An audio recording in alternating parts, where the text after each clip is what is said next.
বহু জীবুলো ঝিও সাথী রে শিব মন্দির বেগে ଯିବୁ আଜି জাগর ভারি ভিড়রে মুন্ডে ওড়নি দেইথিবু বহু জীবুলো ঝিও সাথী রে শিব মন্দির বেগে ଯିବୁ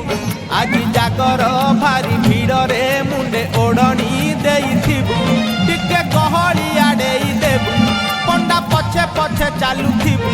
টিকে গহଳି আড়েই দেবু পଣ୍ଡା পছে পছে চালুথিবু সেଠି যোগিয়াকু যাই দেখা করিবু বহু জীবুলো ঝিও সাথী রে শিব মন্দির বেগে ଯିବୁ আଜି জাগর ভারি ভিড়রে মুন্ডে ওড়নি দেইথিবু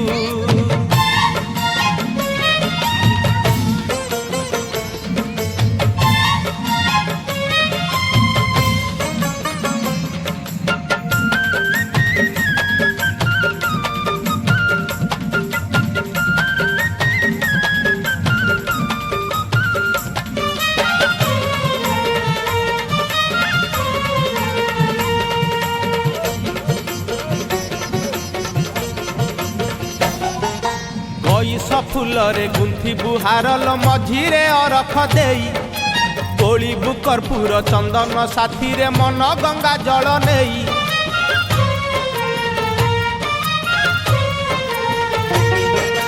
কইস ফুলরে গুন্থিবু হারল মঝিরে অরখ দেই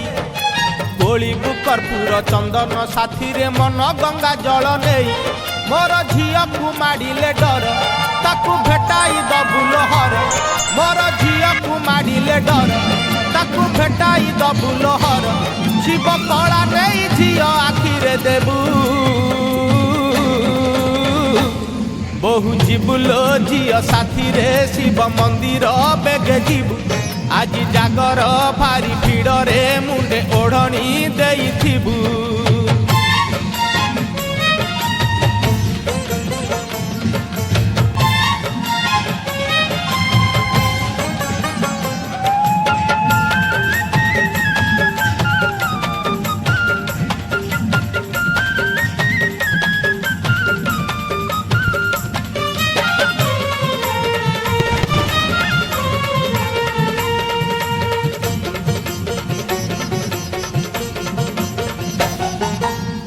मना शिव बर ताहार लो शिव गौरी को पूजी शिव भली पुओ पाइले मो झियो चिंता जीव मोर हजी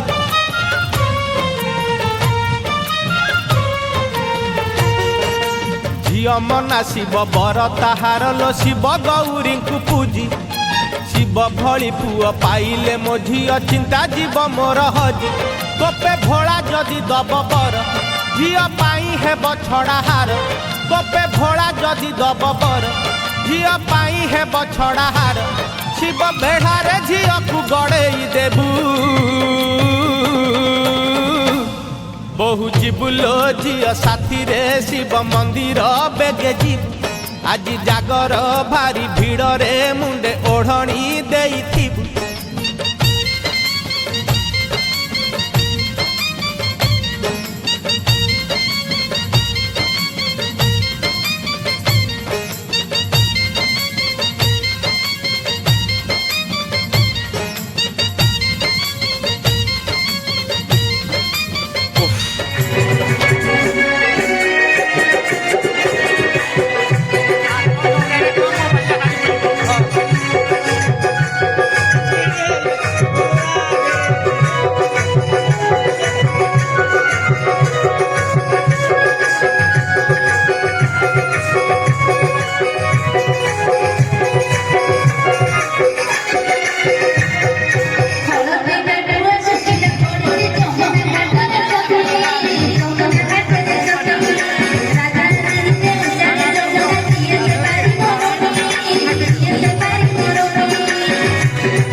Thank you.